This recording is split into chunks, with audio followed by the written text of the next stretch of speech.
Ciao a tutti e benvenuti. Oggi è il 6 luglio 2021, siamo al secondo giorno di eventi di Insert Coin e dopo il seminario di Domenico Barba, eccoci al secondo evento della giornata, nuovamente con un ospite straniero. Io mi ripresento, sono Luca Di Gennaro, ingegnere informatico, tastierista della band Soul Secret, compositore per studi indipendenti di videogiochi, collaboratore per Moog come sound designer. Sono docente di audio per il Master in Game Design e Development presso la ISAS Academy che ha organizzato questo evento e ci siamo già incontrati ieri con chi ha seguito l'intervento di David Fox. Avrò il piacere di moderare anche quest'altro incontro. Vi ricordo come al solito che è possibile interagire con noi tramite domande su Zoom dopo essersi registrati sul sito insertcoin.isas.academy. In alternativa è possibile seguirci sui canali YouTube e Twitch del nostro partner Gameplay Café. Dato che il personaggio nostro ospite oggi è inglese, per farlo sentire maggiormente a suo agio, continuerò questa breve introduzione nella sua lingua madre. So I will switch to English now. Okay, he worked for Rare from 1985 to 2009, being their only musician from the beginning until 1994. He started writing video game music on the ZX Spectrum for Ultimate Play the Game, another company led by the Stumper Brothers, founders of Rare. And now he's on the last generation consoles like Xbox, PlayStation, and Switch. You'll always find his name in articles like the best video game soundtracks or top 25 video game soundtracks of all time and such. He has composed music for more than 85 games in 33 years. So in a bunch of years, he'll be celebrating his game number 100, making him one of the most prolific composers of all time in the video game industry. Ladies and gentlemen, it's a great pleasure to have today with us, Mr. David Wise. Hi, David. How are you? I'm good. Thank you very much for inviting me. It's lovely to speak to you all. It's a pleasure. It's a pleasure. So we can't wait to hear your talk. So I think we can start. Okay, fine. So is it going to be interactive with people asking questions as we go along, or am I? Yeah, I will collect the questions during your talk, and then we'll do a question and answer session at the end. Is okay Sure. for you? And Luca, if you have any questions as you go along, please feel free to ask them. Okay. Because it might yes, be I already have two. Okay, fine. not for now, for later. Okay. Fine. Okay. We'll do that. So I'm going to share my screen in a minute. I'm going to start off in a few minutes. I mean, the whole point of this talk is to talk about the creative spark, and that's the initial ideas that get tunes going. So every tune that I've ever created has had some kind of inspiration or some kind of light bulb moment where I thought, this is where we're going to take it. Now, sometimes that light bulb moment isn't even used in the final production. It might get lost somewhere along the way. And for this, I've got a few examples of the musical inspiration or the ideas or the sound design, because it's really sound that is the inspiration for the music. So there'll be some kind of strange sound that normally sparks an idea. One of the things I'm going to start off with is a project that I'm working on with Kevin Bayliss. Now, I've worked with Kevin Bayliss for, since I started at Rare, really. Kevin was even younger than I was. I think he was only about 15 at the time. And we've worked together on many projects over the years. And our sort of side pet project that we're working on is a project called Salamanders under the banner of Dave and Kev Creations, DK Creations Limited. And so I'm going to start with something that we've been working on and we're about to release. It's like a comic book with music, basically. So let me see if I can share my screen. Hopefully I can. So here we go. Share screen, this one. Now, hopefully you can see my Nuendo project, and if I press F8, there should be a bit of a video here as well. Not that it's working. F8, there we go. So can you all see that? Yeah. Brilliant. So we're releasing this comic. Now, Kev's done all the graphics for it. There's a story that goes with it, and I've been producing the music. The idea was that we were going to have an album and Kev was going to do the artwork, but it's not very interactive, and it means you've got to have a lot of assets in place right at the beginning, and you have to the actual outlay is quite substantial. So we thought we'd break it down into chunks, monthly chunks, where we're releasing 2 or 3 music tracks and a bit of comic and a bit of a story for our project called Salamanders. Now, Salamanders goes back to our early days at Rare and the inspiration or the sparks of ideas that we had when we were first at Rare. And a lot of that was Japanese culture, because we were working for Nintendo on their NES system. And the other thing Kev's always liked is amphibians, and I suppose that was a big inspiration for him for things like Battletoads that we worked on at Rare. So we decided to use Salamandos for this, and we have a female main character as well. Now, this also has some saxophone on here. When I was working with Nintendo over at Retro Studios, one of the production guys there is called Pete Nielsen. He's a great instrumentalist, great saxophone. He did some of the music for Tropical Freeze as well. So he's played saxophone on this track. So hopefully it's going to be loud enough, but you'll just get an idea of what me and Kev have been working on and where we're taking it. So hopefully, if my button's working, this should you should be able to hear this. Let me know if it's too quiet or too loud.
Wow. So there we go. That's the one of the tracks. It's not quite finished. It just needs a bit of polishing and a few other elements adding to it, but it's nearly there. And there's another couple of tracks that we're putting together, and it should go along with the comic, and it should go there nicely as well. And that we're quite excited about that, because it's something that there's nobody telling us what we should be doing or giving us advice. It's totally our thing, and it's nice to be able to do something that we're excited about from our own back, rather than, I mean, it's always lovely to have a client telling you what to do, but for this it was nice to have something different where it's our own project. Now the inspiration for that, or the spark, was sort of Spielberg-esque films like Gremlins and things like that, which were quite big films when we were 18 and 19, or perhaps even younger, probably younger actually, and we wanted to bring those elements in. And also there seems to have been, thanks to Stranger Things and series like that, there's been quite a lot of 80s influence as well with films and with TV series. So I wanted to bring some of those 80s synths back into the stuff that we're doing. So it's been great to go back 30 plus years and start experimenting again. Now the one of the other tracks that we're working on is a motorcycle chase, and the inspiration for this was to use a motorcycle sound, which I have here.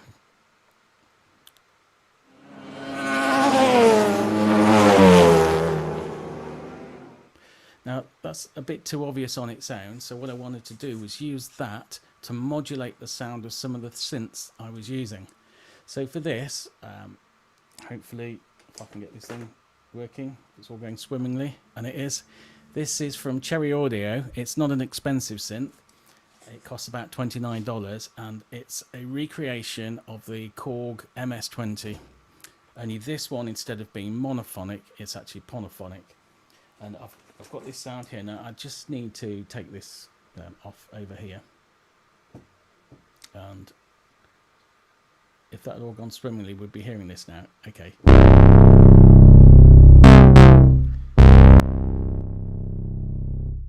And what I've done to give that a bit of something else, I've taken that motorcycle sound and I'm using it as an impulse response in a reverb, where you can bring in impulse responses. So instead of using a hall sound, I'm actually using the motorcycle sound. So if we have a look at that, this is the motorcycle sound I've got. It means then anything I press on the keyboard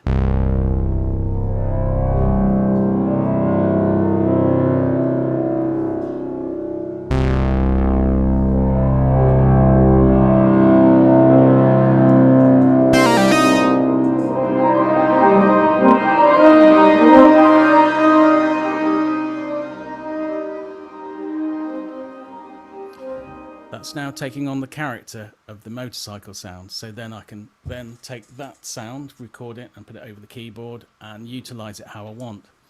So for one of the other tracks we're using for Salamandos, it starts with motorcycles, and I've used the same effect for the intro of this piece of music.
So that's an example of using the technology to drive an idea and to start the piece of music. Now I could take that sound out really and it'd still be a piece of music. It's just the creative influence that was there. So what I want to do is go back to the beginning of my career and some of the early inspirations and the early sparks that I had for some of the tunes that I was working on when I was at Rare, and some of the Donkey Kong Country stuff as well. Now, I think most people have heard the story that I was working in a music shop, and Tim and Chris Stamper, who owned Rare, they came in and they were looking for some equipment because Tim at the time was writing the music for their video games on the Spectrum. Now they came in and I demoed a Yamaha CX5 computer, and it was hooked up to lots of different synths, and I played them everything. And one of the synths I probably showed them, I certainly showed a lot of customers, was called a D110. It's by Roland. They had this synth out called the Roland D50, and it sounded amazing compared to everything that had come before it. The D50 sounded awesome. It was amazing. It was just wow. So you played a note, not only did it sound fairly realistic compared to the synths that had gone before it, it had reverb built in. And Roland, Korg and Yamaha, they were really pioneering synthesis in those days. Now one of the things when I was at that music shop that I really liked was the demos. So if you went into the D110, you'd be able to hear somebody put a demo in. Hopefully you can hear this.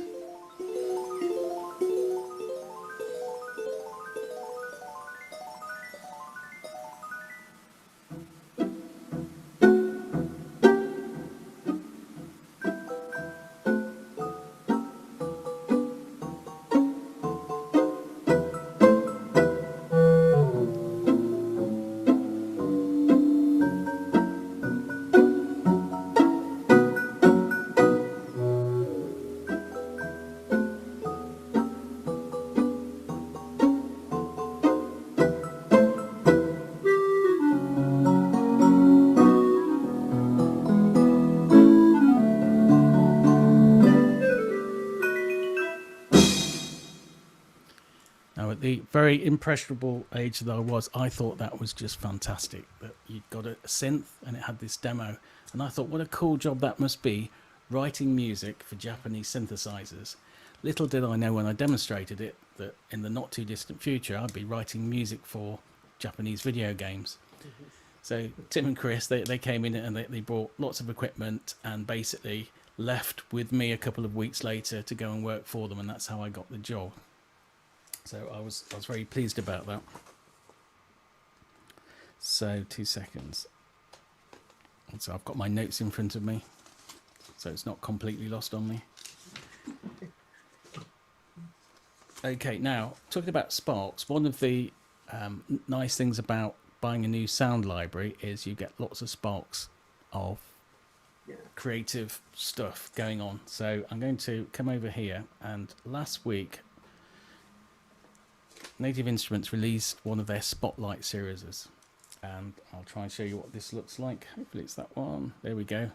East Asia. Now I've always been a fan of Japanese instruments, so it's really cool that they've released this thing called East Asia with lots of Japanese instruments on there. Now I've used Japanese instruments before for Tengami, which we did on the iOS, and this is a really nice koto sound that I'm using also in the Salamandos stuff.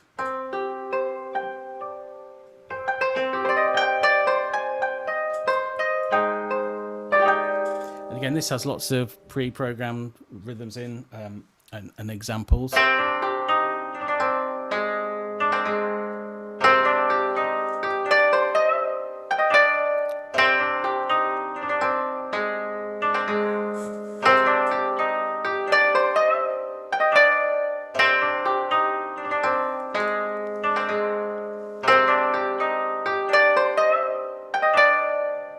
So it's quite convincing what you can do with it. I can remember when I started working on Tengami, I took an existing Koto sample library, but it didn't have any of the pitch bends easily to be performed. So I can remember taking that sample library, taking the samples from Contact and putting them into Hallion, because I'm a bit more familiar with the Hallion sampler, and adding all the scales in, and also the pitch bends to make it sound quite authentic. And some of my early demos I was really quite pleased with, but when I played them to people it was just not Western enough, so I had to go back and pitch shift things and make it more appealing to Western ears, which was a shame, because I really quite like the influence of the Eastern scales. So I thought they were great, the Japanese scales, but never mind, it was still fun doing it, and it only had to wind it back a little bit, but I was able to use lots of those influences. Now another influence as well that I've used for on the Super NES, I was really influenced by Duran Duran, and this is going back way back, and they were a very popular band in the 80s, and they were basically my sister's favourite band, which is why I got to listen to them all the time. And the keyboard player, he was really into his synthesizers, and I guess by listening to them so much, because my sister had it on, autoplay all the time, I got to listen to Duran an awful lot. So I'm going to show you how they influenced me and the creative spark behind some of the Super NES stuff, thanks to Duran Duran. So let's see if this one's going to work. I've just got a wee video. Now I haven't got the whole song here. I went onto YouTube and I found a thing called Multitrack Duran Duran, and they've got all of the individual parts, and that's a really good learning tool for anybody who's just starting out, who wants to learn what the keyboards are doing, because if you've just got the keyboard part without any of the other parts in there, it's really easy to work out what you should be doing, because you can learn from what everybody else is doing. So I'll just play this. This is from a song called Reflex.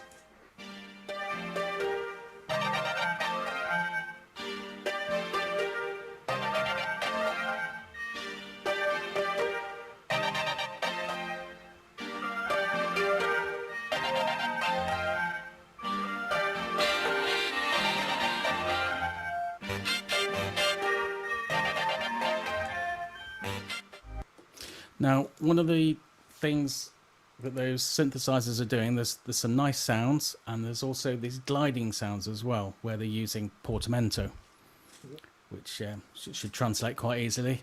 So it slides from one note to the next. The other thing I really liked was the filter cutoff frequency changing as well. So hopefully, if I've got Diva here, we should be able to hear that.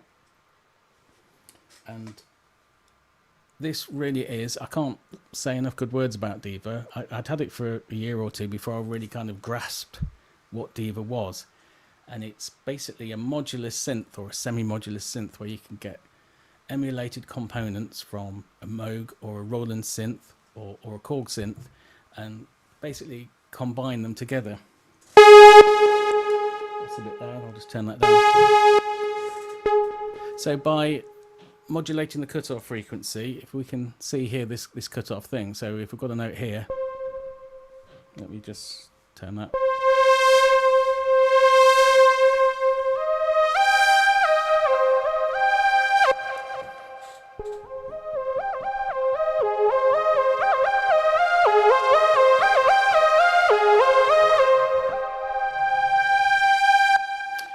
So I use that in the Webb Woods, and again directly influenced by bands such as Duran Duran and Orchestral Manoeuvres in the Dark. Let's see if this will play.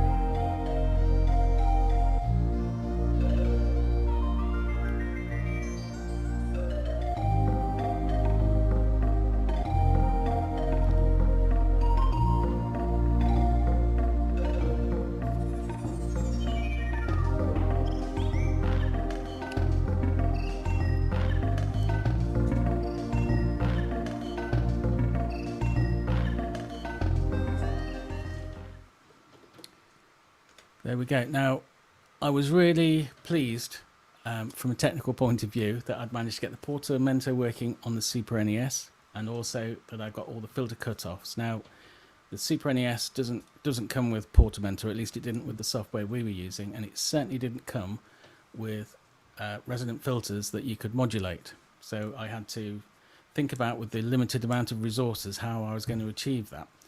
And one of the synths I was really into at the time, again, huge inspiration, was this thing called the PlayStation. Now, fortunately, Korg sent me one, which is very kind of them to use and have a play around with. And this was the technology that I sort of borrowed for the SNES. It uses a lot of single cycle waveforms. So you just go down to the smallest section, and you've got a very buzzy type of sound. But when you put everything together, it sounds quite decent. So to give you an example of that, I decided to get that effect, I needed to sample lots and lots of different cutoff frequencies. So I would start with, I don't know, this one here. Sorry, I'll turn that down a bit. That's probably blowing your ears off. It's blowing mine off. So then I turn the cutoff frequency down, sample it again, sample it again, sample it again. And then when I put those waves together in a sequence and started doing one note, and then I did the next note at the next cutoff frequency, that's how I emulated that kind of style where we've got... let me just turn that back up.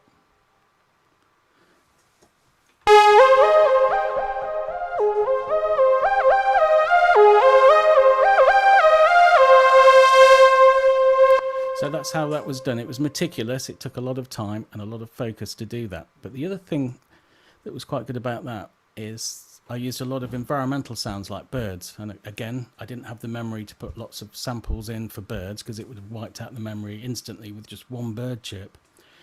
So altogether, you've got 400 milliseconds of sample memory on the Super NES at 44, which isn't a lot. So if you wanted a bird sound, you'd have to be quite creative. The other thing that's worth looking at with the bird sounds, you could use the same technique of getting down to single cycle waveforms or formants on these bird samples as well. So when you start to look at the waveforms, you can see you've got these single cycle waveforms, and if you play those back at a similar speed but with different pitches and with different volumes, you can recreate the bird sounds. So all of the environmental sounds were just little tiny partials where I just take a tiny bit of a sample and resequence it back together, very much like the wave station did. And that's how I achieved the bird sounds. But we'll have a listen to some of those in a few minutes. I'm going to go back to that wave station because it really was very influential in the way I worked then, and I still work in a very similar way. It set the groundwork for my compositions for the future, because it's a very efficient way of working, and it was a great sounding synth as well. So hopefully this will open up. Okay, the idea for this is basically you play a note and it plays through a sequence, and it's not doing that because I haven't pressed this little button here. Here we go.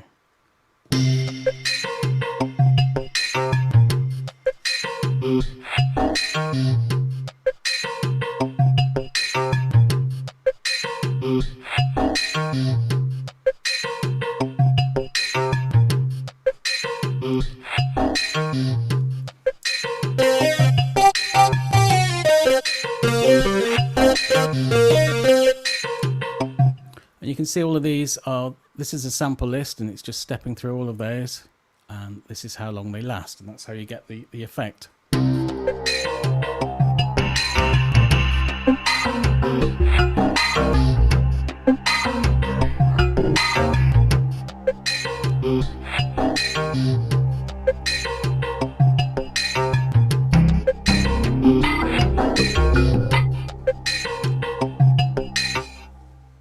One of the good things about the Korg Wave Station software is that you get all of the ROM cards as well, so you get lots and lots and lots of sounds, and it's still a good sounding synth even today, even when you compare it to lots of modern synths. So it's really stood the test of time, and fortunately it came out when it did, because it gave me the inspiration to turn the Super NES on its side and come at it in a different way. So I was able to, I didn't use MIDI, so I had to program everything was subroutines, and then written out from my head and typed into the computer, which was the way we did it then. Fortunately, we've got these things called Uendo or Cubase and many other digital audio workstations, and it makes it a much more pleasant experience to create music, and a lot faster as well, which is really cool.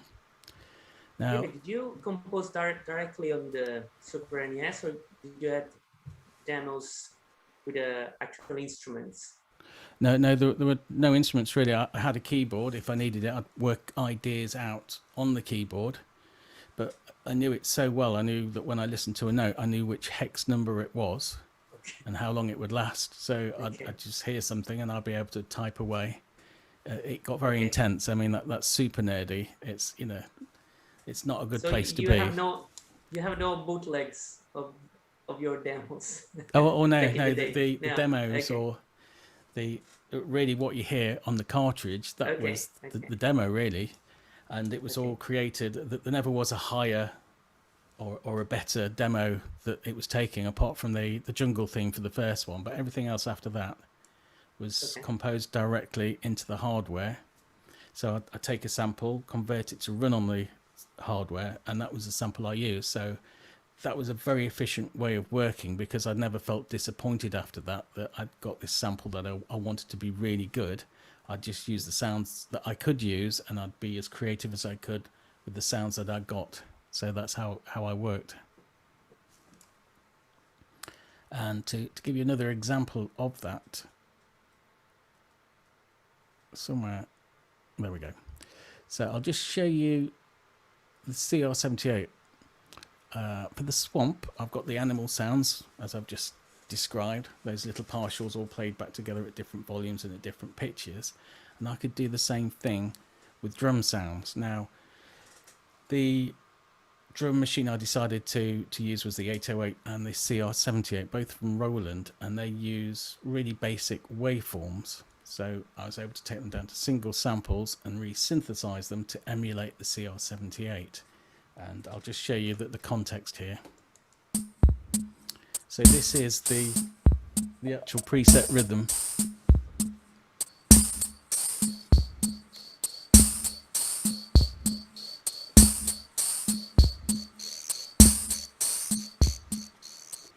Now I thought that the guiro sound, again, it sounds almost like frogs or insects or crickets.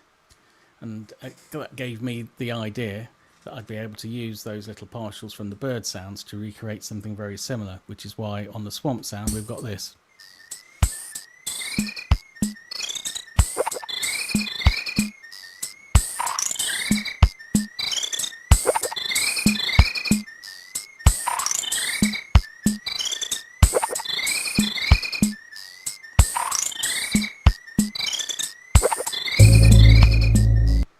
And another song that I was very influenced, I used to listen to a lot of Phil Collins, and he had this song out called In the Air Tonight, which also uses the CR78 as the backdrop, and he's playing drums along with it. But it's a really cool song. So his idea of it was this.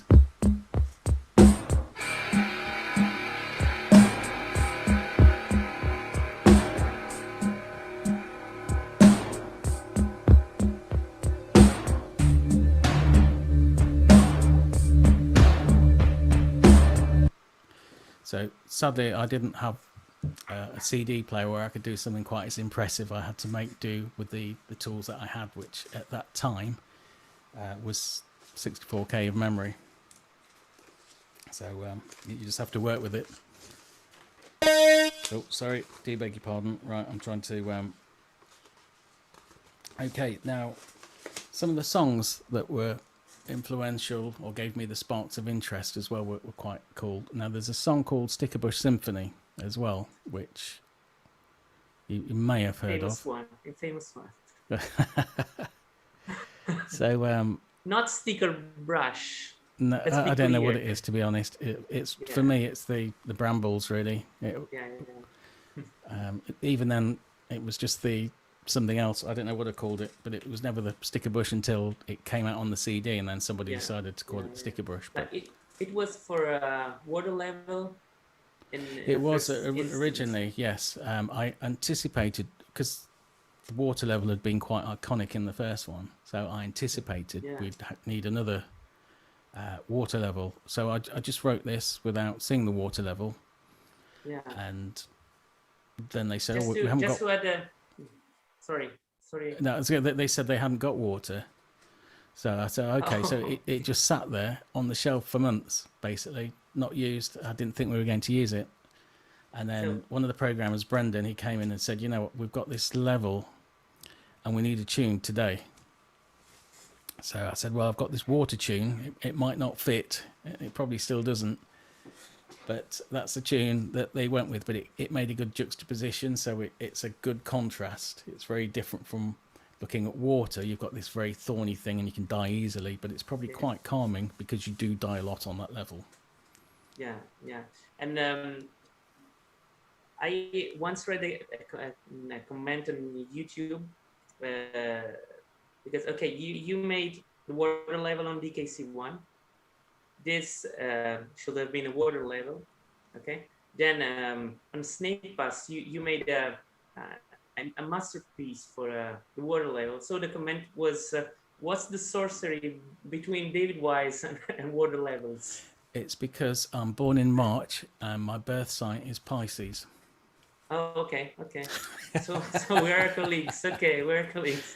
Yeah, so I have no idea really. I mean, you couldn't put those two things together and come up with some scientific explanation that the month I was born means. I just like water. I genuinely like being next to water. I'm always drawn towards it. Water and mountains are the things that, again, another spark, another source of inspiration. I'm fortunate. Yeah. I've got lakes very close by where I can cycle around. I find that very inspiring, and again, movement is also very inspiring. Whilst walking or cycling, I always find that generates ideas. So if I've run out of inspiration, 30 seconds away there's a pavement and I can start walking.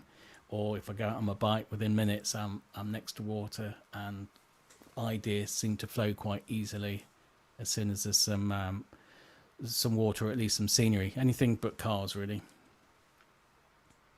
So I'm going to talk about Stickerbush and some of the ideas or some of the inspiration at the time that I was listening to. Several years after making it, in fact, I think it was 2018 this was made, and the very kind people somewhere in the world, probably in Japan, made this.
So it was very kind of them to do that. Thank you very much.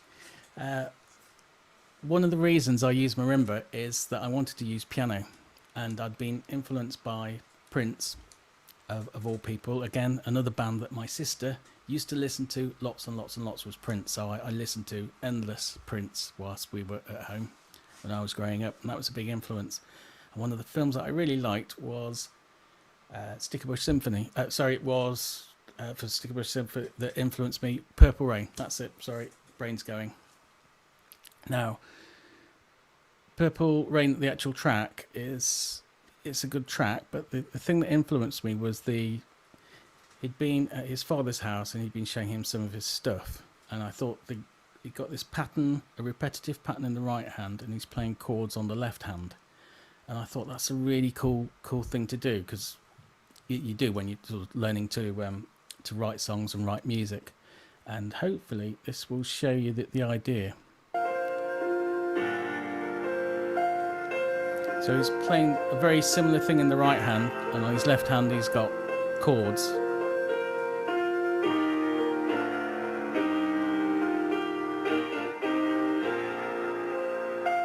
And I'd have loved to have had a big, massive piano sound so I could do something similar.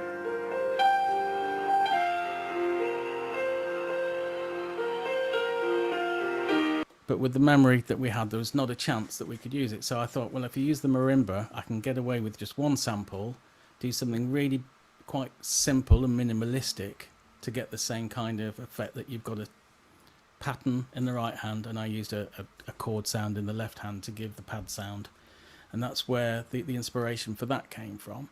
And also, another inspiration for Stickerbush was this lady, who is the most awesome of awesome songwriters. She's just brilliant and quite probably unexpected, but she was a real catalyst for this particular piece and for lots of music that I've written. Oh, I do wish you joy. I wish you lots of happiness. So Dolly Parton. But above all this, I wish you love.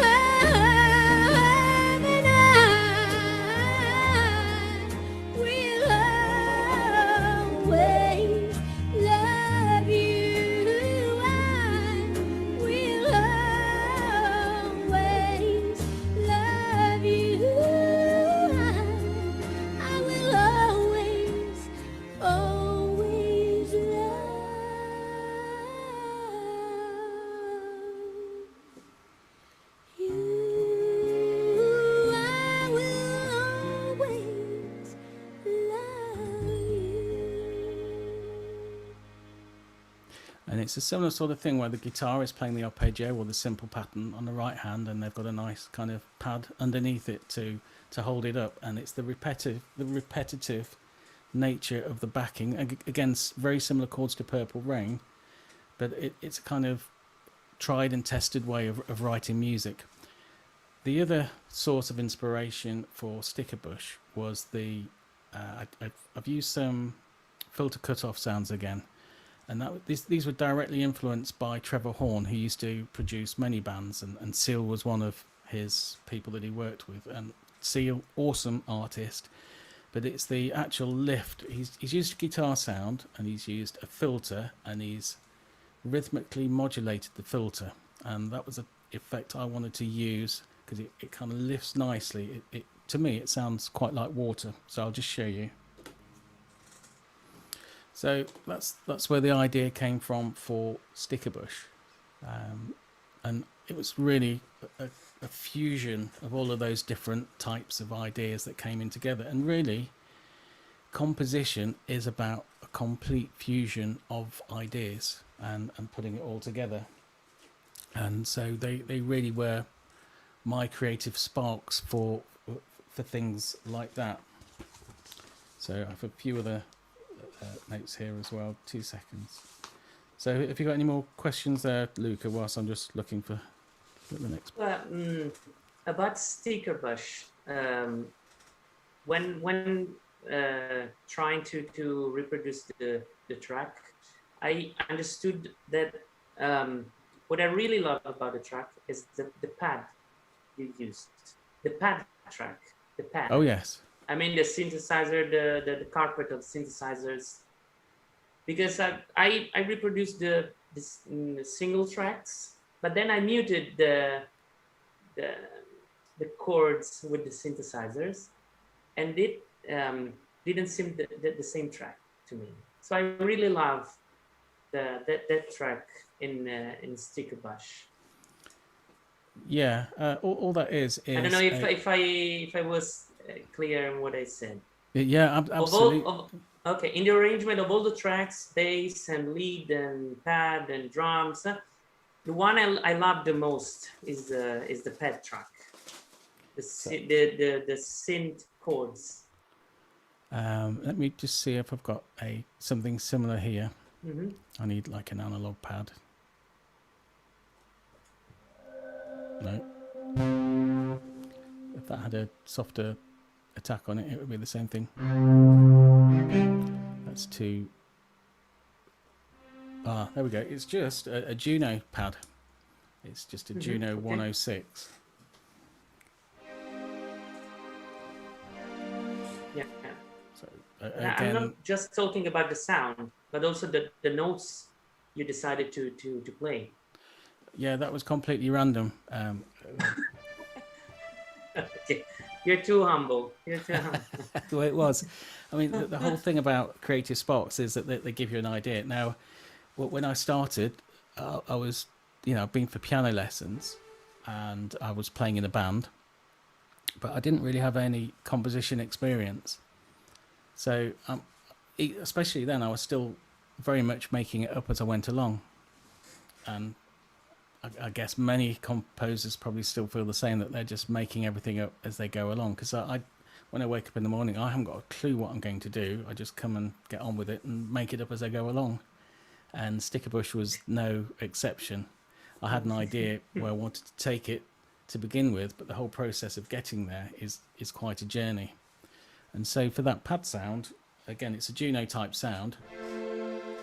And I could only use one very short sample, so it's probably something like this. Okay. Then it had to be stretched out. You sampled. And if you use that on its own, it sounds absolutely dire. If you've just got that sample because it's stretched, but it's only when you start putting all the other instruments with it and using it in context that it actually starts to sound decent. Which is why it's nice to listen to things in context as many times as you possibly can, because you can get away with a lot more. I think a recent example of that is I'm playing in my friend's rock band at the moment, and they're playing sort of Bon Jovi numbers, White Snake numbers, and I've got Keyscape, which uses gigabytes of sounds. So for my piano sound, I'd got, you know, huge sound, and you put it through a PA and it sounds good. But if I take an old Emu sound that's probably 3 or 4 megabytes, it has exactly the same effect. You know, people who are listening in the audience don't know. It's really how that sound is used that makes the difference. Now, in a studio, you really want keyscape. You want it to sound absolutely pristine and as much like a piano as possible. But it's amazing what you can get away with when things are in context. So again, with the string sound, by the time you've got the bass and you've got the drums and you've got the high-end stuff all playing together, it sounds, you get away with it. You know, you just wing it and scrape through, so it sounds a lot better. And again, the other thing that's worth mentioning, as soon as you put a tune that you've written for something with the graphics, so with the levels that Kev used to make, or the characters, if you've had that in mind when you've been writing it, and you've tried to get the tempo right, and you've tried to get the character of the songs right, as soon as you put it into a video game, your tune sounds 100 times better than it does on its own. Because if you listen to Stickerbush on its own, it's okay, but in context, it just works so much better when you see it as a, you know, in a level. And again, the same with the water music. It was you know, good I'm enough. Sorry to disagree, but Stickerbush is always good. It's always good. You're very kind. I mean, I think one of the funny things in that there's an area of the internet, a checkpoint. I don't know if you've seen it, but if you type in checkpoint, somebody sent me an email. Oh, have you seen your piece of music? And I said, no, I haven't. And tell me. So they sent me this link, and it's a place on the internet called Checkpoint. And people, especially through COVID, have been leaving their life stories because people have lost people or they've had bad times, you know, and that kind of thing. So on Checkpoint, there's a picture of the Thorns, and they're playing Stickerbush Symphony in the background. I think it's on loop for about 10 hours or something. And there are literally hundreds of, or maybe thousands of comments where people sort of put Checkpoint and then they're putting how they're feeling. And it seems to be a mental health kind of channel, which is cool. But then I write music for my own mental health. It makes me feel better. So if I'm feeling down, again, there's no better release than actually putting it down musically, and it just gets it out. It's a very, very healing way of living. Quite self-absorbent, but you know, it certainly works. Okay. So really, I think I've probably gone through most of the influences back from my early days. And again, going back to the newer stuff, I'm taking influences from sound design cues, such as the motorbike, and I'm using lots of different things like that, which I don't really want to share quite at this stage because I want it to be unique and interesting when it comes out. So I think as far as that kind of inspiration goes, I think we're about there with what I wanted to talk about. So I'm happy to take questions and expand on anything people might be interested in. Okay, David, I have some questions. Cool. Okay. The first one is, okay, we recognize a signature style with you, okay? Would you be happy to be hired for a game that doesn't quite fit your signature style? Something violent or noisy, like I don't know, Doom or Cyberpunk? I'd be very, very happy, and I tell you why. Because, I mean, with the SNES, I was working with the tools. I was trying to make the best of the tools that I had at that particular time, which is what you're doing. It kind of forced me into a certain style. But I love dark stuff. I mean, given the chance, I'd love to write dark or violent games and things like that, because it's completely different. And that in itself is very creative, because you want something that's a complete departure from what you normally do, because it gives you a fresh rush of inspiration. You have to be creative because you've got a new challenge, and any new challenge is going to provide lots of opportunities to be creative. So the answer to that would be I'd love to do something different from what I normally do. You get, but again, it's with actors. You get pigeonholed into a certain area, and people hire you because you do that kind of thing well. And if you were to deviate too much from that, they wouldn't be very happy with you. But I would love to be able to do lots of radically different things rather than the style that I do. Okay. So another question. What artists or bands have you been listening to lately? Have any of them inspired you? Definitely. I'm just trying to think of some of the people I've been listening to lately.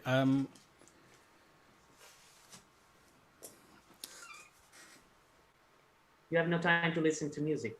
No. I do, but I'm always very specific. I tell you who I've been listening to lately because of the Salamander stuff. I've been listening to old 80s bands. Yeah. So it was very 80. The first track was very 80 absolutely. With the synthesizer and the saxophone.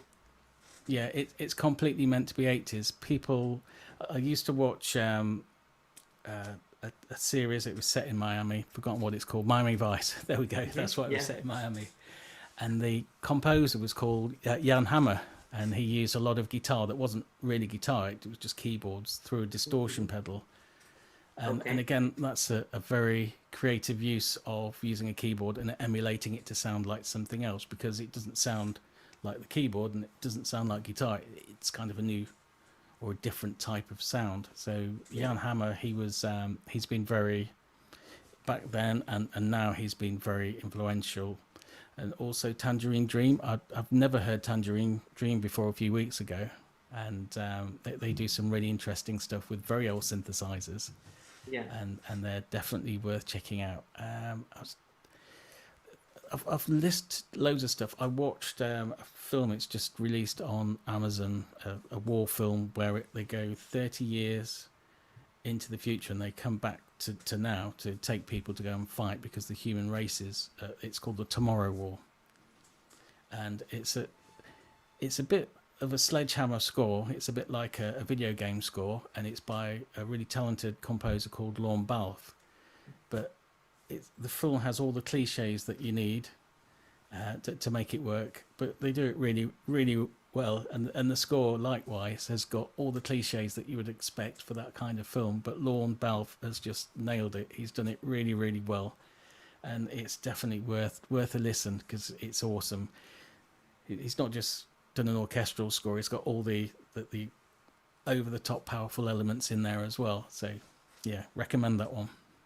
I'm just going to have just a tiny bit of water because I'm quite parched. Yeah, me too. Okay.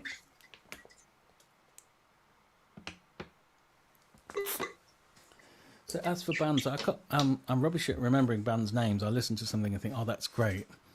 And it's only at the point where I'm thinking, oh, I really like that guitar sound, or I really like that part that he's playing, or I'll actually go and discover who's actually played it. So that's my bad. But I do listen to a whole load of stuff because Amazon and YouTube just throw a whole load of stuff at you, which is great. In fact, I was listening to a female songwriter a few days ago, and she borrowed a riff from Elvis Costello, and she'd used it in a completely different style, and people were criticizing her for plagiarism. And Elvis Costello quite rightly said, you know what she's done is absolutely awesome. It's a completely different song, but she's just taken one element, which, to be honest, she could have come up with herself. It's not an original part. But he was over the moon that he'd influenced somebody 30 years later, after he'd written the original song, who'd managed to take a similar idea and just do something totally different with it. So I was listening to that. That was the last thing I listened to a couple of days ago before starting to put this together. Okay, another question, David. Have you ever come up with a melody out of the blue and had to record it by voice or write it down somewhere in the moment to remember it and maybe use it later? Absolutely. When I'm on my bike, I come up with loads of stuff, loads of memory. Lots of tunes that I have to commit to memory. And I've got a technique for doing that. Where I can put everything in. Because of the way I used to work on the NES, I used to work in a kind of block system. I'd write 16 notes out, very much like a Roland drum machine. Mm-hmm. So I can see the rhythm, and I've got a technique for remembering melodies based on how high they are or above the actual line of the notes.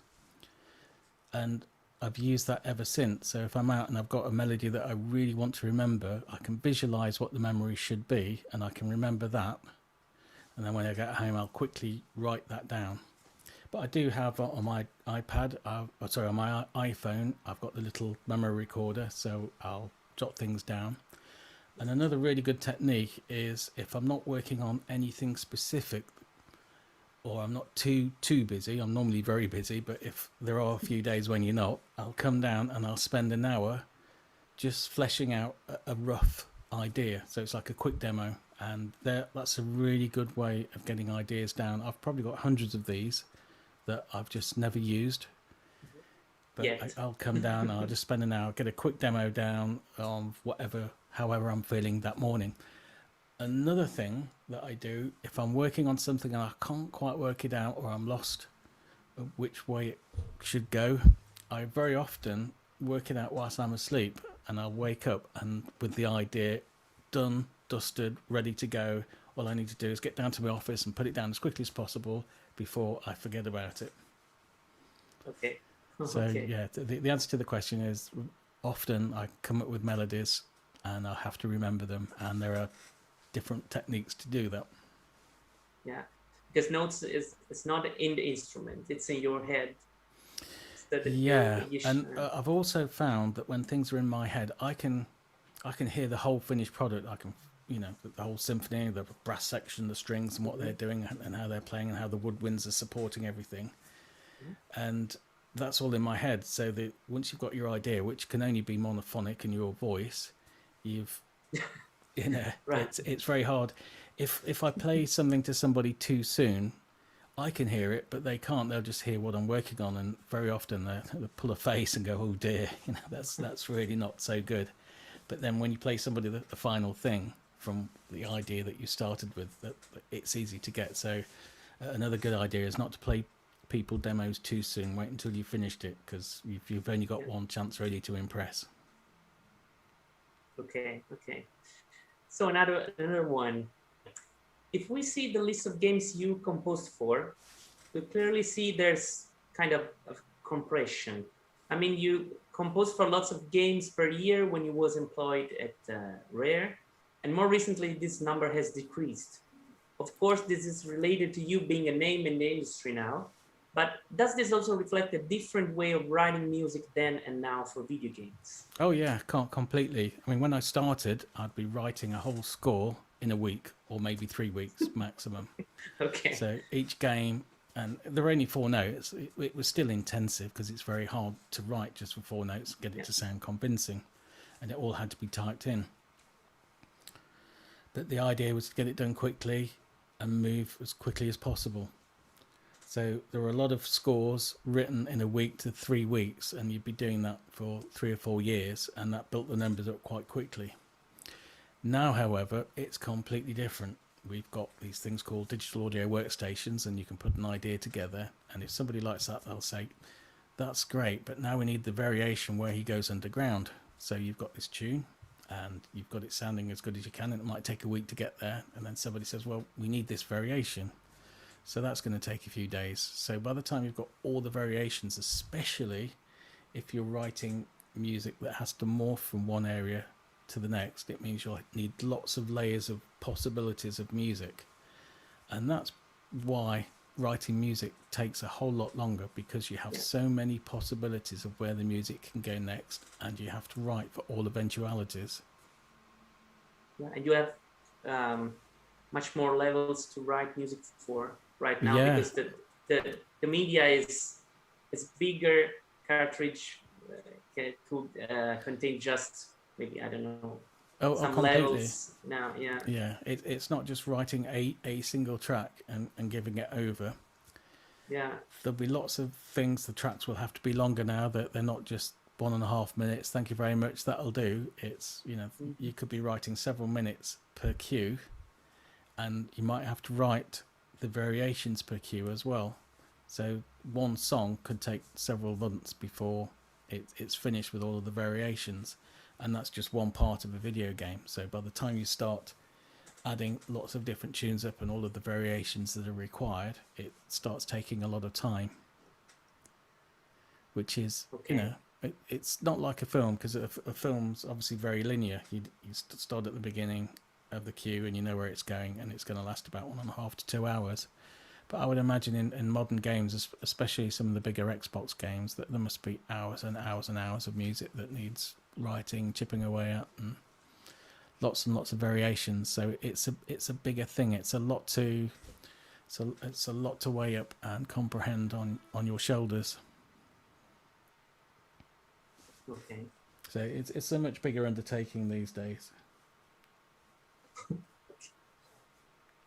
Okay, David, you work in a field where most of the users are young. What keeps you young and creative?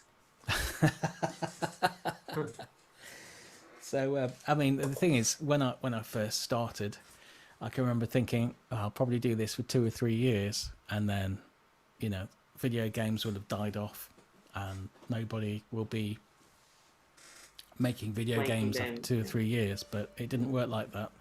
Video games really took off, and they started getting bigger and bigger, and they're still getting bigger, and they're still getting more impressive, and they're still being more immersive, and it's this whole huge industry that I think when I started, you know, it's by comparison, it was tiny compared to the industry we have today. But what keeps me young, I'm always listening to new stuff, new bands, even if I can't remember the names of them. But I think that's one of the great things about YouTube. It brings up lots of ideas. I've also got the Amazon Music app, and that is always giving lots of interesting ideas.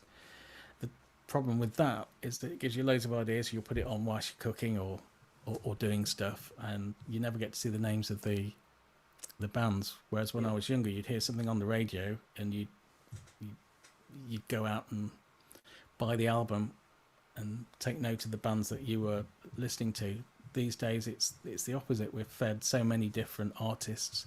Yeah. It's hard to remember who they are. And the other thing as well is, for keeping young, I think that the best thing I can do is to try and keep myself fit. So most days I'm out cycling, trying to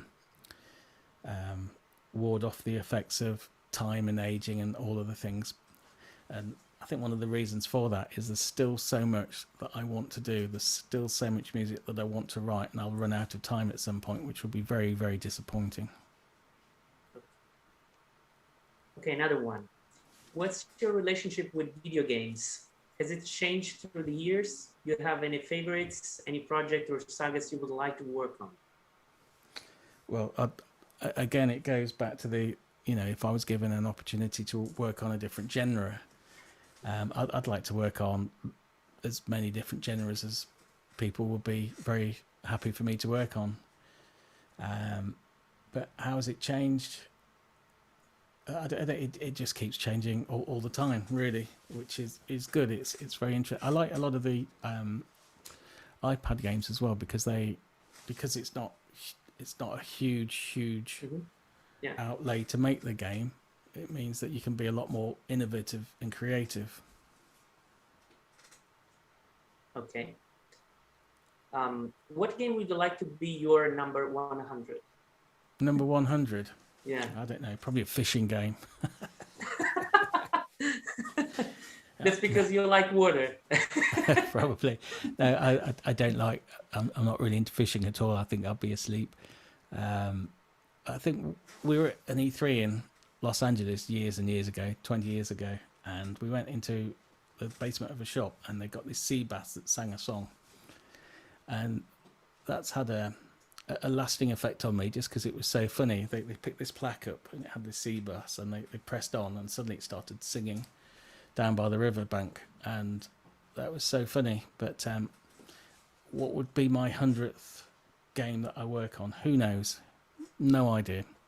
But okay. I'd be very happy to work on I think I've probably gone over the 100 already, because not everything that I've worked on is listed. But officially for the 100th one, no idea. So I'm sorry, I gave the wrong information during the introduction, but about the game 100.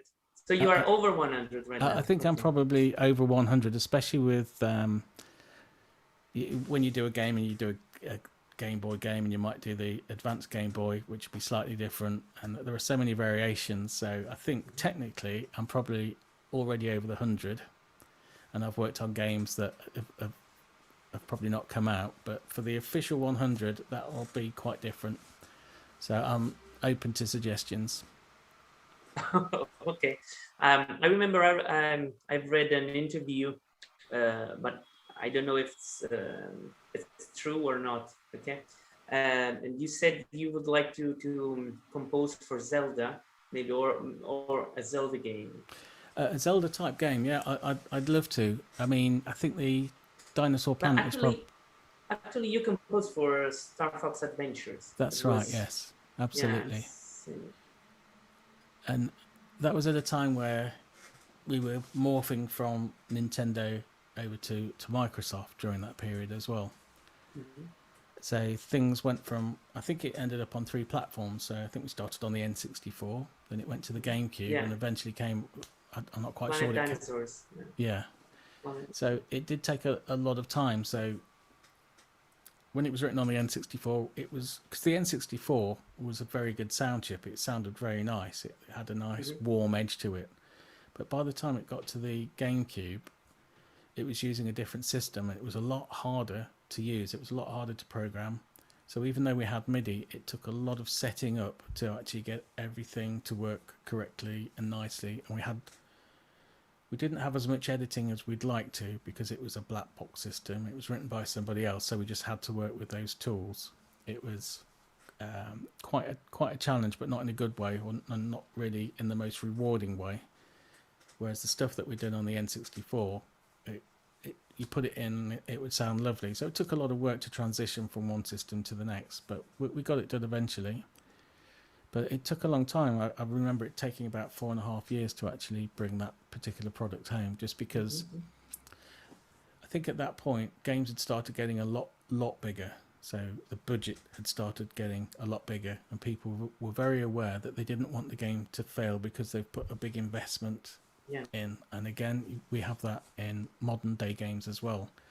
People are spending a minimum of 20 million to get a decent game out, and it must get up to 80 or 100 million for some of these really big games, when you look at how large the teams are and how much of an investment in people, time, software and marketing is needed to get those games out. But yeah, I'd love to work on a Zelda type game again if I was given the opportunity. Why that? Why a Zelda type of game? Because one, I like the type of game. I like Zelda. Okay. As a player, you mean as a player you like? As a player, I think, forget the last, it was many years ago when I played Zelda, because unfortunately as soon as I start playing Zelda, that's it, I'm hooked. I won't do anything but play Zelda until I finished it or try to finish it. So it doesn't work out too well if you're trying to finish a soundtrack, because I'll just be locked in. So the best compromise would be to write music for a Zelda type game or an exploration type game. You get to play it, and you'd have to be creative and useful for it as well. So that would be a joy to write something like that.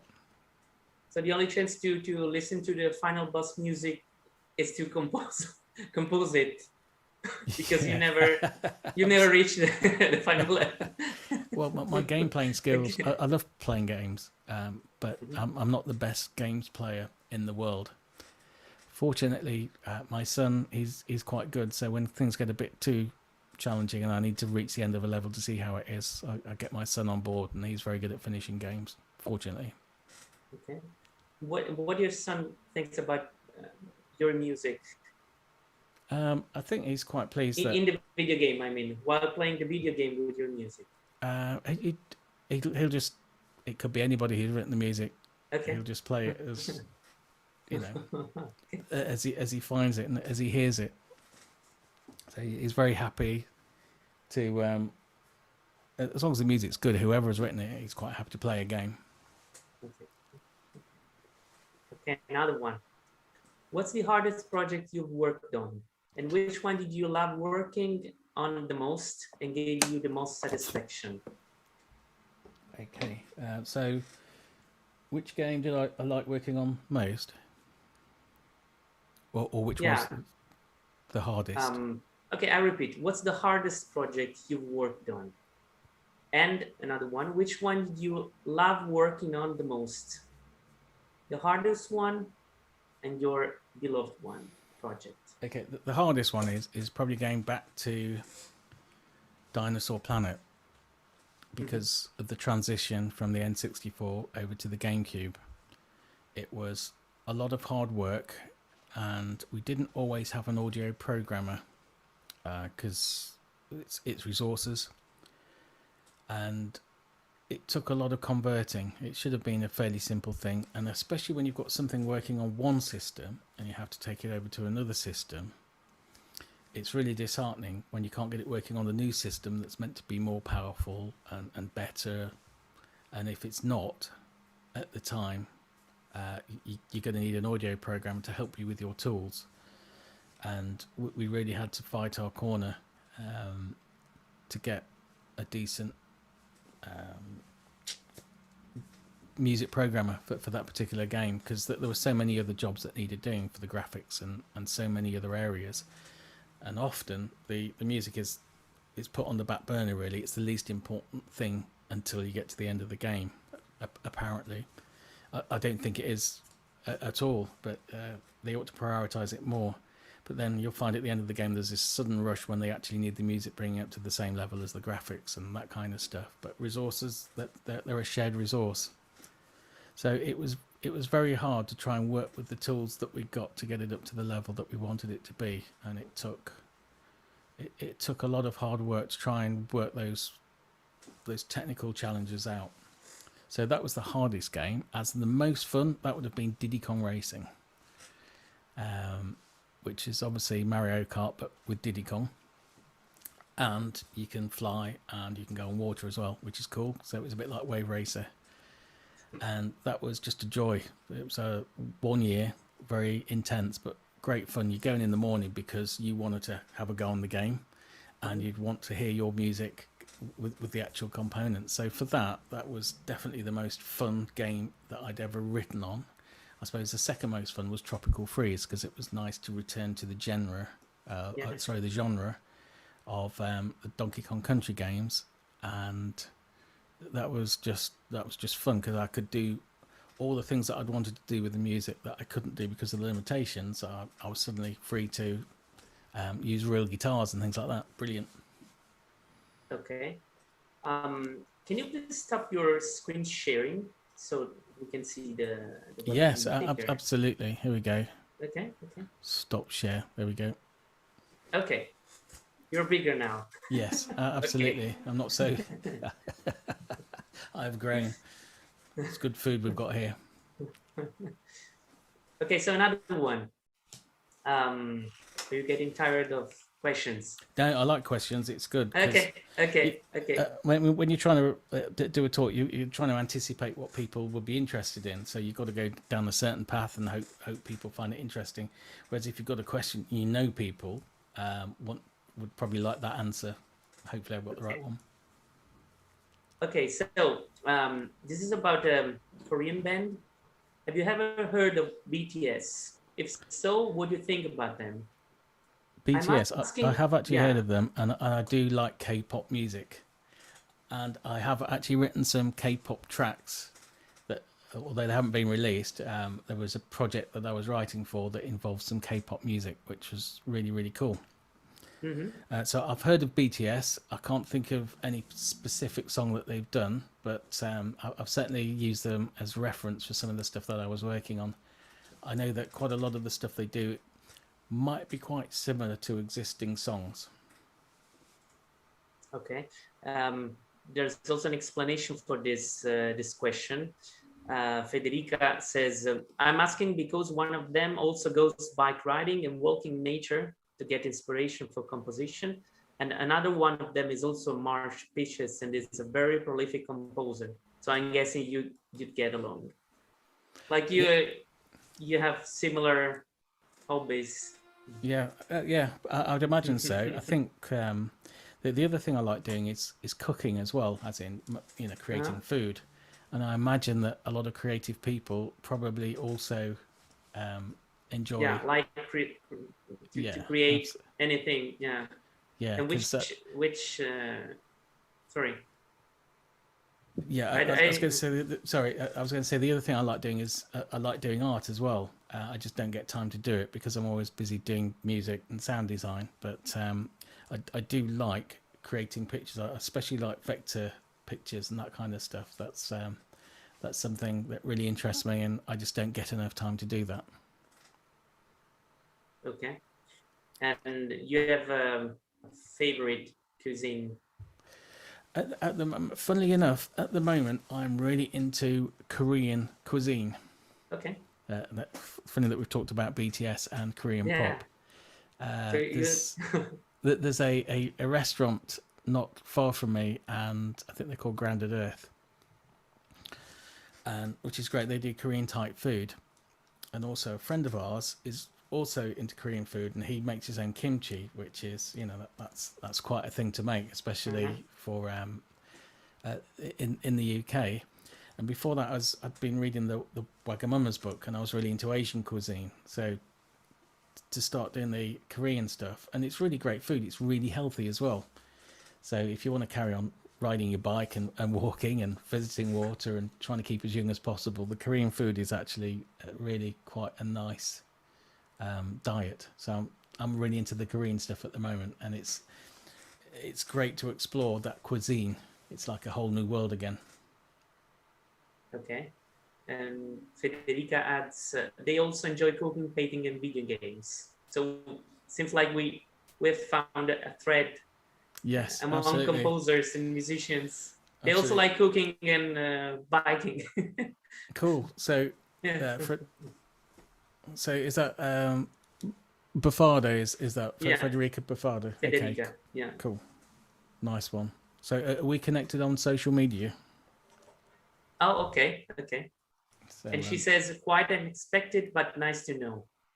Cool. Absolutely. That okay. So also, just incidentally, I have a daughter, and one of the names on our list was actually Frederica. Well, we went with a different name, but it certainly made the short list. So many years ago now. But there we go. Okay. So I think we are done with the questions, but I have one last. There's like a famous, I don't know how to say in Italian, but in English, anchorman here in Italy that always said, make yourself a question and give yourself an answer. Okay. Make yourself a question. Yeah, and give yourself an answer.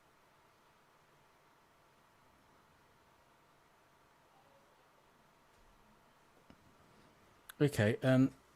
So you have a question for yourself. A question for myself.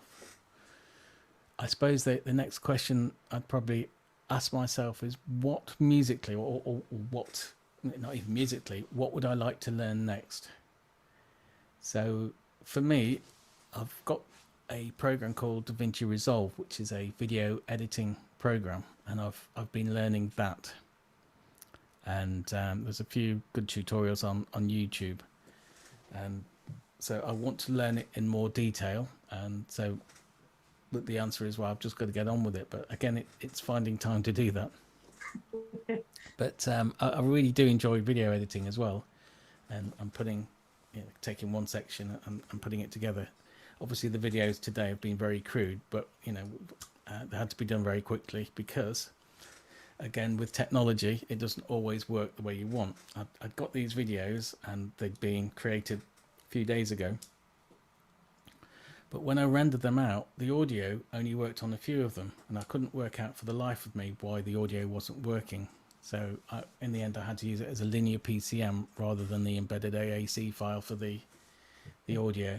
So just things like that, just again, because when you have to do things quickly, it's nice to know that you've got the answers rather than going, oh my God, it's not working, which happens quite a lot, especially with technical stuff. And I mean, it's been brilliant this morning. This has actually worked. So I'm glad we had that conversation last night when we got the gear working and making sure it does. But even in the technical world, having done that, especially with music, where you're actually writing something for real, the chances of it all going horribly wrong are really quite high. And invariably, if there is a chance of it going wrong, it will. So Okay. I'm quite pleased this has gone swimmingly. Yeah. And what about the David Wise 5? Oh, the Dave Wise 5, yeah. We hope to be back on the road at some point. Obviously, COVID really... stopped you. Yes, that was terrible. We had lots of events lined up because it's nice to travel around the world. It's nice to go to game shows, and it's nice to do events. And we had events in Germany lined up, and I think Tokyo as well. We should have been there probably for the Olympics.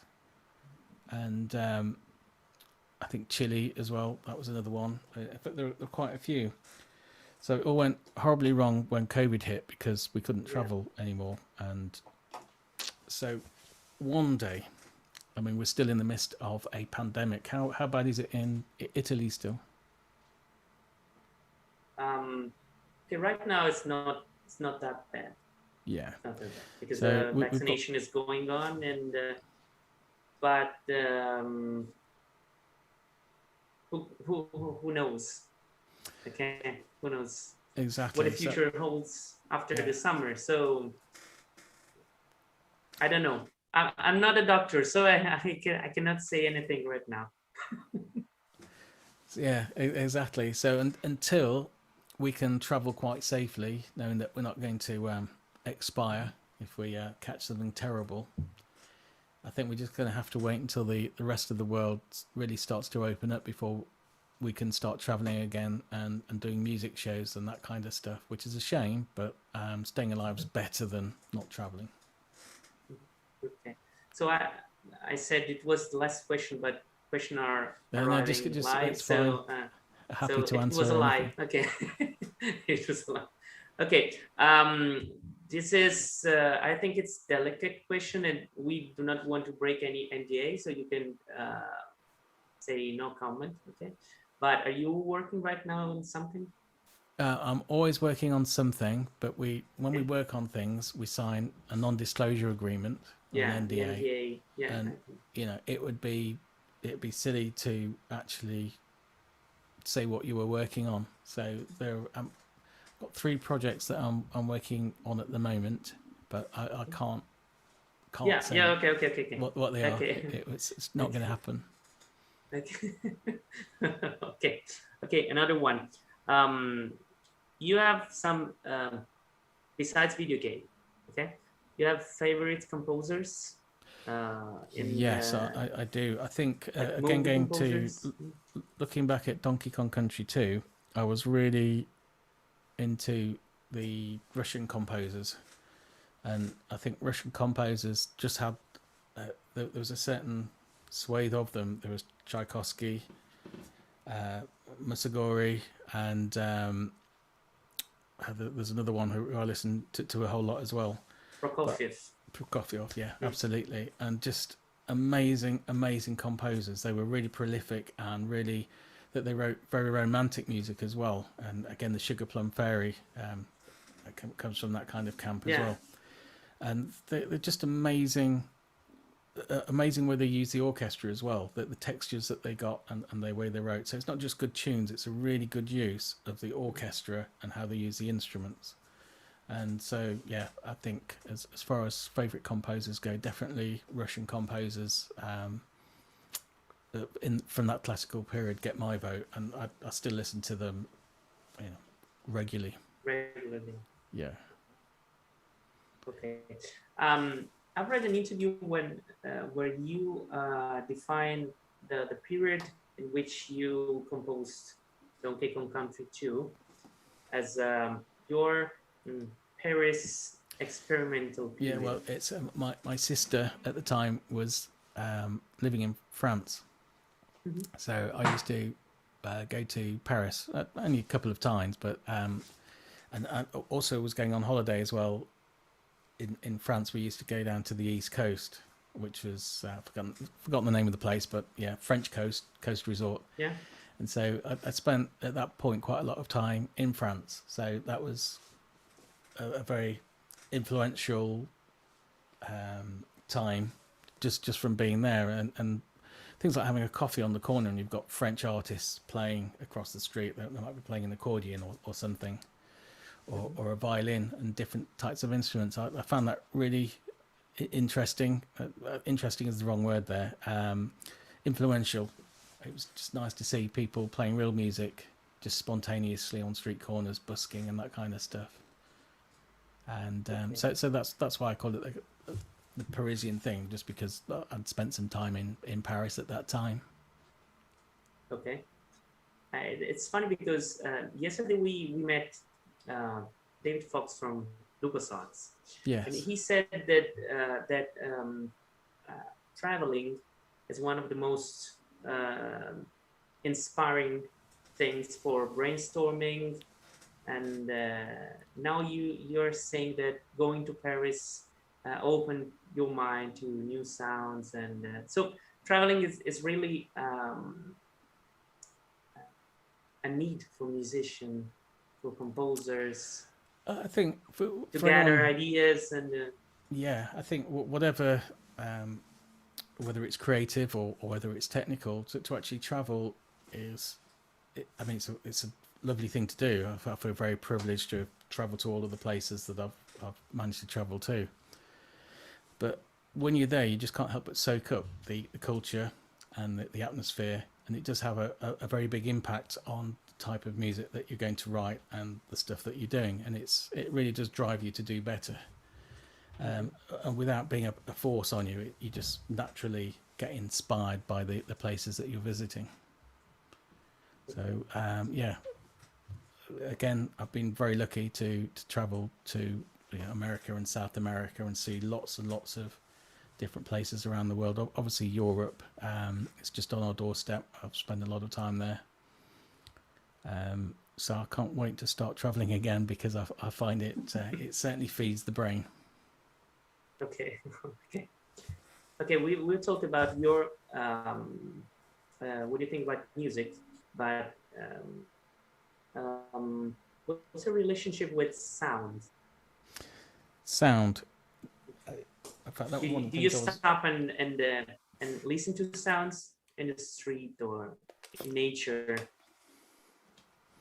No, I've used a lot of sound design elements. I'm just going to write a couple of notes down. In fact, I was going to talk about this as well. That's the other note. So thank you for reminding me. Mm-hmm. Yeah, I mean, sound in itself is a good starting point for anything. And as we've talked about already, I've used a lot of environmental sounds. Yeah. So if I'm creating, so I think one of the examples that I used recently was a beach. So if I'm starting to write a beach tune, then it's the environmental sounds that put you in the right place. It puts you in the right zone where you want to be. So as soon as you've got some sea waves coming in, then you're there, you're in the sea, and then you'll need some jungle noises, and then suddenly that's a bit more relaxing, and again puts you in the right zone, and then it's a lot easier then to start putting the instrumentation into that background, because it sounds where you want to be. Yeah. And anything out of place, you soon ditch that instrument and get something else. So obviously for beach, steel drums, marimbas, Yooka-Laylees and that kind of stuff, that they work really well. Yeah, it's like when you said when you put your music in the level in the video game, it sounds times better. Oh, it does. So putting the environmental sound as like a half step in putting in the level. Yeah, and I also one step. Yeah, because the other thing I really liked doing was to take the environmental sounds and make them rhythmic. So if they're playing in time with the game, you're starting things off. Yeah. And it just Mining Melancholy starts with a So because it's rhythmic, it just adds again an extra dimension into the composition. A lot of games, you've got the environmental sounds because it needs to be realistic, but then you're taking away opportunities to be cheeky with some of the environmental sounds, which is a shame. And unless they're used as a sound effect, and the sound effect pops up in time, which is obviously Kondo-san had done that with Zelda and a few other games, which was quite inspired. Another soundtrack I was going to talk about as well is, have you seen the film Coraline? Or maybe I know the movie, but with the Italian name. Yeah, Coraline. The composer. Let me see the Italian name.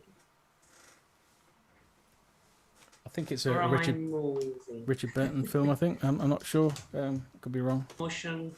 Yeah, that was it. Okay. No, I didn't see it. No. No. The stop motion. I will motion. see it. Okay. Yeah. I will see it. Okay. Yeah, it's the composer. He's a French composer, and rather than using traditional instruments, he'd taken lots of different things. I don't know, pots, maybe metallic objects, and turn them into musical instruments to give those characters that he was working with on the stop motion video a very distinct character. And I love that sort of. I mean, it's a great score anyway, but to be able to take an instrument that you've derived from an object or something that isn't necessarily a musical instrument and you've used it in a musical way, I think it's a really, again, it's a good spark of inspiration to try and do something different. You're coming at it from a different angle. And I think Coraline is a really, really good example of somebody who's done that and approached things very differently. Definitely worth listening to, because it's a huge learning curve with that one. And some of the instruments for that were very similar. There's a company called 8DO and Soundyne who do very similar instruments, where they've taken instruments that you wouldn't normally take and record.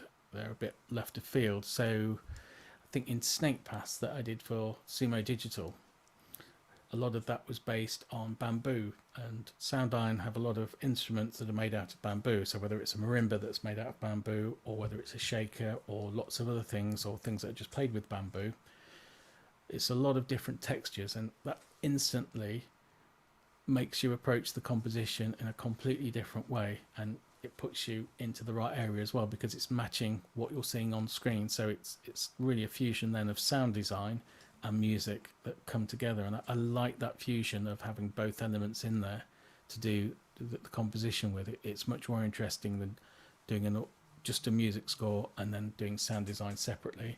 If you can bring those together to work with the actual gameplay, you know, that's the real business. That's the stuff I love. Okay. So we have the real last question now. Okay. Okay, which sounds by themselves or in music would you deem to be healing?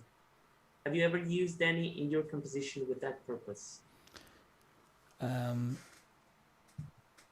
As for sounds, I'm not sure. Probably more the composition, really. Again, going back to aquatic ambience, it wasn't a very good time in my life at the time.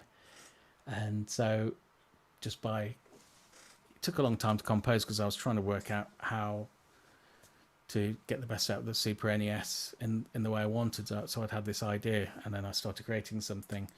So even in life, if things aren't going well, you often find that it comes out nicely in your music. So that's a good kind of, you know, obviously don't go and make yourself miserable on purpose. But as for water sounds, the actual submarine type sound that I used is actually a tambourine sample that's slowed down by about 4 octaves, and you wouldn't expect it to sound watery because it's a tambourine, but it does, and often sounds that are very far from when you've recorded them sound completely different and give you ideas for music. But I think it's more of an emotional kind of thing, really, writing watery type of music. You've got to put yourself in a dark and down area, and so I don't recommend doing that too often. It's not a good place to be. So, which is why things like Tropical Freeze are very happy, because I prefer happy places. Okay.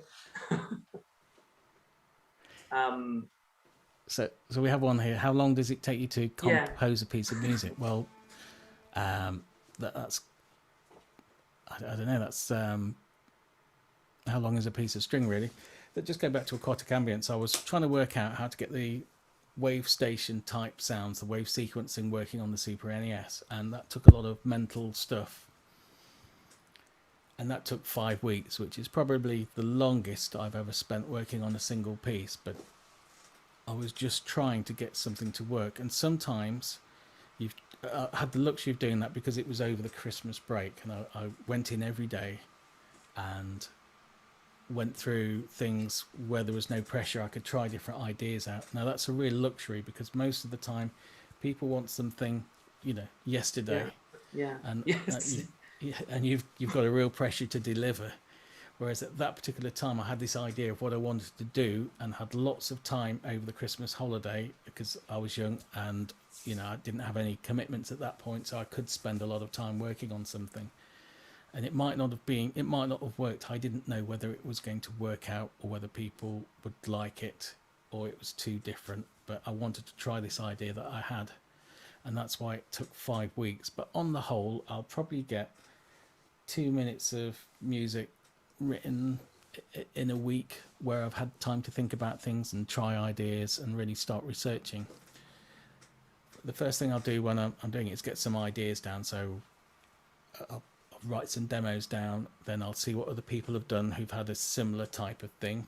If I've liked the ideas, then you might borrow some of the inspiration that they've used, maybe some of the sounds. But a lot of the time you go on YouTube and you think, well, I wouldn't have done it that way. And again, realizing something isn't the way that you do it gives you all the ideas of how you should do it. And so it's a good process to listen to other people, because if you don't like it, and again, it's a good spark where you think, well, I'd have done it this way. Sometimes you listen to stuff and you think, well, it's good, but if I was doing it again, I'd do it this way. So that's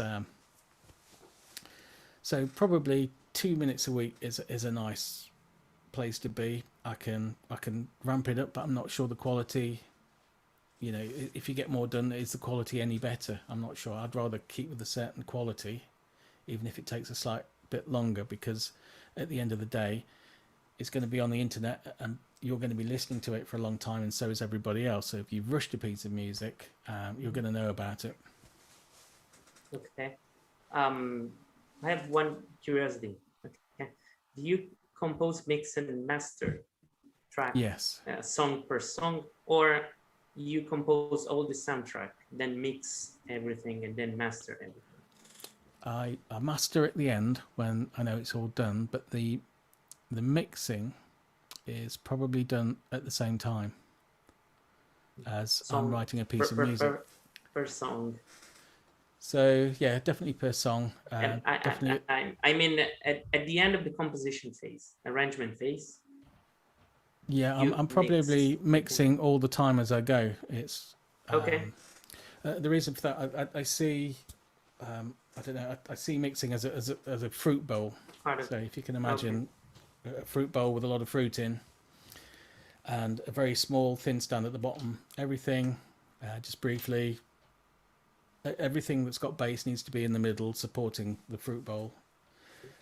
The thing you see in the middle is your main instrument, and everything else is to support your main instrument. So all the time, if I've got a lead instrument, it will always be in the middle. It will hopefully always be clear and nice and loud, and everything else is moved away, both in frequency and in the stereo mix, away from that main sound. That main sound is really important.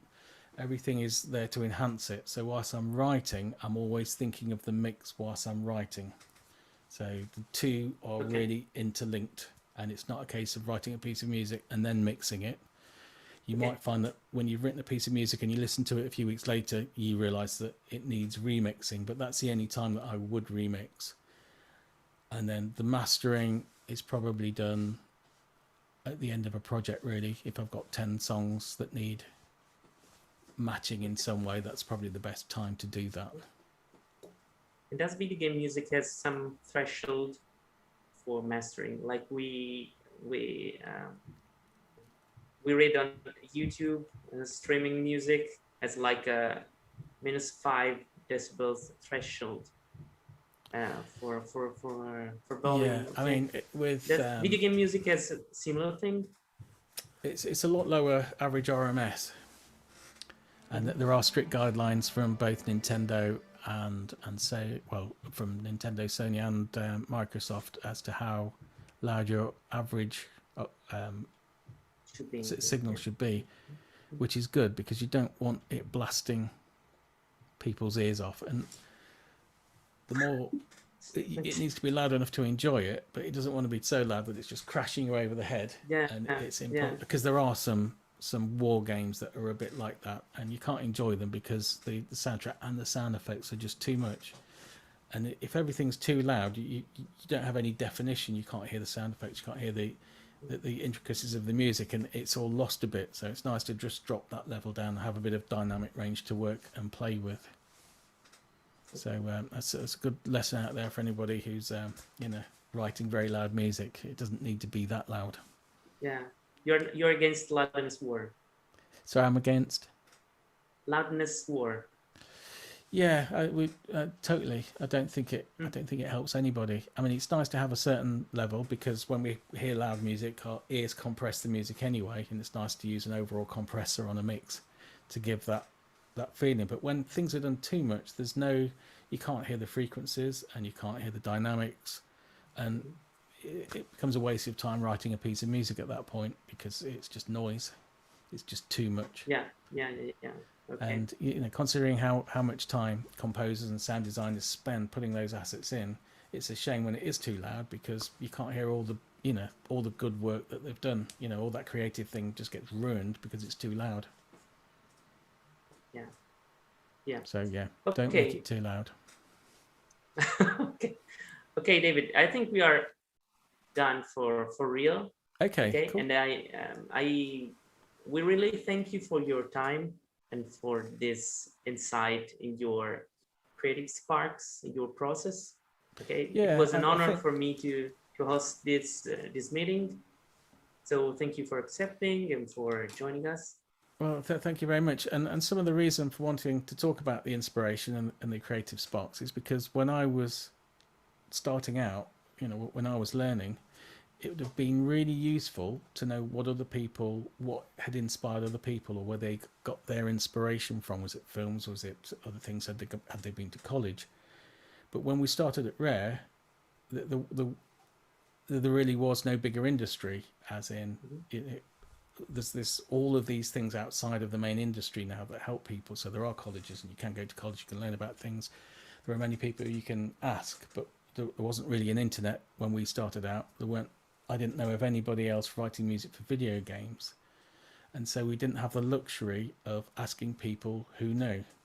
So as an aspiring composer, when I started out, I'd have loved to have known what other people had found as inspiration and why they used the things they used and what they were listening to, and how did they, what choices did they make to make the music that's obviously working. So for me, that's I thought that was a good thing, because that, as a starting composer, that's what I would have wanted to know. So thank you very much for inviting me on. I hope it was in some way interesting or perhaps useful, and always a joy to speak to people about video game music. Thank you. And Federica wrote a message in the chat to say you hi and thank you. Thank you very much, Federica. It's been an absolute pleasure. Thank you, and thank you for your questions. Appreciate it. Okay, David. So I'm going to close this in Italian. Okay, for the Italian viewers. Okay, so thank you very much, and see you next time. Maybe live. Who knows? Okay. I would hope so. Let's hope the world opens up again soon. Ok. Allora noi ringraziamo David per la sua preziosa partecipazione. Vi ricordo gli eventi che seguiranno la giornata di oggi. Ci sarà il talk sul sound design sul sintetizzatore da parte mia, dalle 2:30 fino alle 4:30, e dalle 4:30 alle 6:30 ci sarà Stefano Maccarinelli con il suo talk come si prepara un pitch in un mercato competitivo frenetico e saturo come quello dei videogiochi. Io vi ringrazio per l'attenzione e a dopo. Ciao!